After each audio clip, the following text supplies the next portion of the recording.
Tayo po mga Kristiyano, pag nagkasala, we repent in the name of Jesus through prayers. Repentance is the act of turning away from sin and you are returning to the presence of the Lord. Ibig sabihin, kapag ikaw ay nanalangin ng pagpapatawad sa mga kasalanan mo sa ating Panginoong Hesus, ang sure na response naman niya doon ay forgiveness. Plus, may bonus of blessings pa.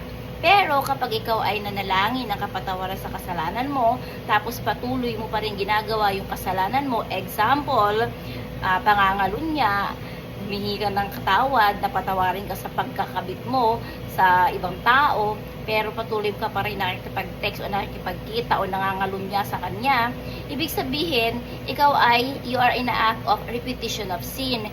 Repetition of sins means you are not yet in Christ believer. Kasi patuloy ka pa rin nagkakasala. Plus, ang patuloy na pagkakasala ay may kabuntot.